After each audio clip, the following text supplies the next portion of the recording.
There are many people who have the limitations in their minds, who have lost that fire in their eyes.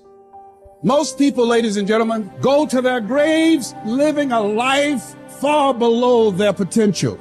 And the question is, if you die today, what ideas, what dreams, what talents, what gifts will die with you? You have the ability to do more than you can ever begin to imagine. It's what you create. It's the habit of what you put in your head. See, someone can tell you your whole life you're a piece of crap, and part of you goes, you're full of it, I'm gonna show you. Lots of people have done that. They never bought it. Or someone tell you you're beautiful your whole life, you go, I'm not really beautiful. So what people tell you doesn't matter at all. It's what you stack. It's what you assemble. You need to believe and know that you're one decision, one relationship, one meeting, one book, one thought, one something away from a completely different life. It's an effort play. If you don't have self-confidence, you've never kept the promises you make to yourself. Check that box. If you have self-confidence, you've started to keep the promises you make to yourself. So if I'm gonna get up and I'm gonna work out, I'm gonna do 10 reps in the gym, I do one more. If I'm gonna do 45 minutes on the treadmill, I do one more. If I wanna make 10 contacts in a day, I do that and one more. There's a lot of times where I don't know how I'm gonna move forward, but I ask myself one question: can you take another step? And that answer is always yes. You're passing through that keyhole. But if you pass through it, then something massive opens up on the other side. And it is definitely the case that disciplinary institutions, universities, are exactly that, is they're places of guidance, and they're places to encourage people to develop the discipline that's necessary to see beyond the discipline. I mean, that's why we have disciplines, right? I mean, the words aren't there by accident. And once that discipline was established, then the disciplined mind could explode in every direction, which is precisely what happened. And that's the thing about growing up, is that when you're a teenager and a young adult, you have to sacrifice everything you could have been as a child to be the one thing that you're aiming at. But then that opens up, and the universities are part and parcel of that process. Change is automatic, but progress is not. Start today, right now. What do I really want in depth? What are the rituals that will get me there? And then get yourself to start a few of those actions and lock them in place. If you make the changes in yourself, you're going to be proud, and no amount of money or accolades from other people can mirror the feeling of being proud of knowing you've taken back control of your life. Everything in life is always changing. We don't have to work on change.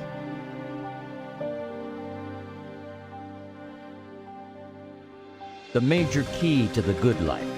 Every day in 1,000 different ways, we are trying to improve ourselves by learning how to do things. We spend a lifetime gathering knowledge in classrooms, in textbooks, in experiences.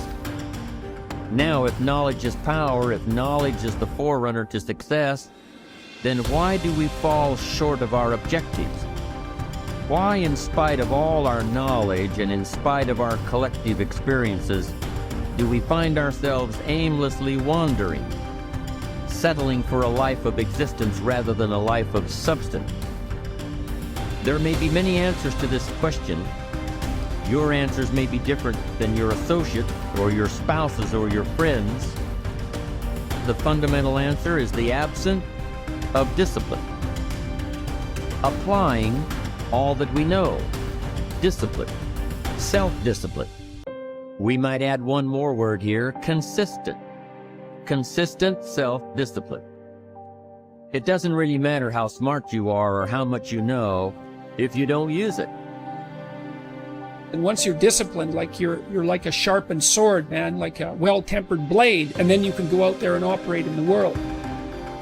The reason that discipline is necessary is because you're a mass of competing short-term interests. And so the question is then, well, which short-term interest should win out? And the answer to that is none of them. They need to be organized into a hierarchy that makes them functional across time and across individuals.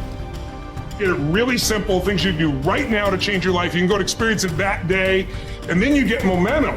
Day 1, day 2, day 3, day 4, and all of a sudden now what used to be hard to do is easy to do. And I think for anyone, you got to understand, anyone can learn anything. And I'm just not willing to settle for a life without passion and aliveness. That's just like, there's so much to learn, there's so much to grow. And then my view is, what's next is always better. If I make it so, it's my job to make it so. And I think that's how we have to navigate. But most of us have been conditioned not to take a risk. And once you peel the crust, peel that crust away and see who you really are, you open your mind to a whole nother world. So I've opened my mind up to a whole nother world that most people can't even fathom because they haven't dug deep. So people think I'm crazy because I found a whole nother way of living. I think they're crazy for never even trying to get to the other side of whatever's in front of them. So what drives me every day is finding more of myself. And being my best is a never-ending journey. It is said that the master swordsman Nakayama Hakudo would practice drawing his sword some 2,000 times a day. At the Hayashizaki temple, in one marathon of endurance training, he was recorded drawing his sword 10,000 times in a single 24-hour period. We can imagine the sheer speed required to do this. And also the deliberateness to do so many reps in so little time. But why would he do such a thing at all? Because, as Octavian's teacher Arrius Didymus said, practice over a long time turns into second nature. We don't rise to the occasion, we fall to the level of our training. The samurai Musashi was once challenged by a warrior named Miyake Gunbei, a man who thought himself one of the best in the world. On his third attack, frustrated by his lack of success, Gunbei charged at Musashi in an aggressive lunge. Musashi, having prepared for this exact scenario countless times, replied, "That is not what you should do," then parried the blow with one sword and watched as the man gashed his own cheek against Musashi's other sword. How had he known? Practice. Chotan Siki Ren was Musashi's phrase. Training from morning to night. Oh, you've done that. Okay, do it some more. And after that, more. 1,000 days of training to develop. Musashi would write 10,000 days of training to polish. For a samurai, there was no such thing as pretty good. If a pretty good swordsman met a better fighter, he would die. It's like the Basketball Hall of Famer Bill Bradley's observation. When you are not practicing, refining, working, somewhere someone else is, and when you meet them, they will beat you or kill you. Gunbei was lucky enough to learn this lesson and live to tell about it.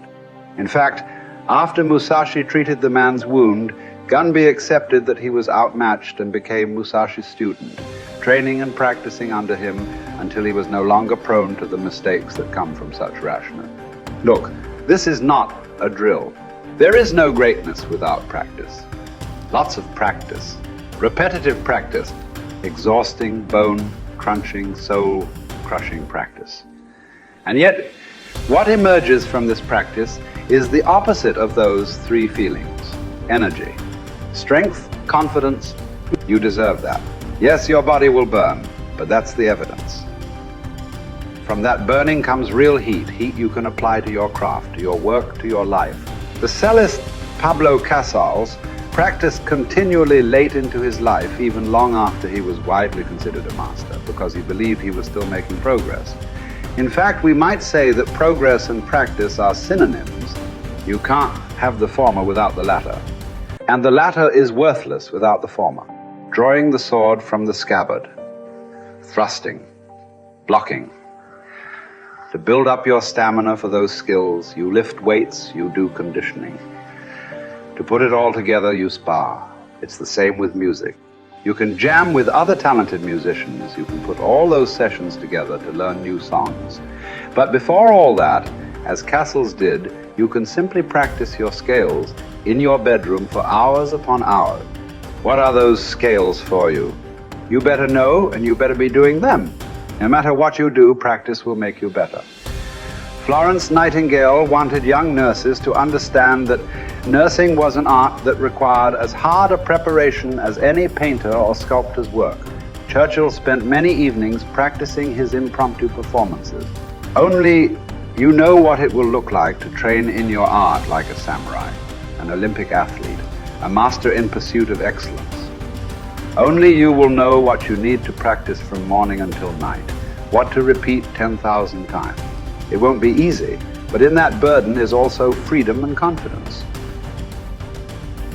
The pleasure of the flow state, the rhythm of second nature, the quiet calmness of knowing that from the practice, you'll know exactly what to do when it counts.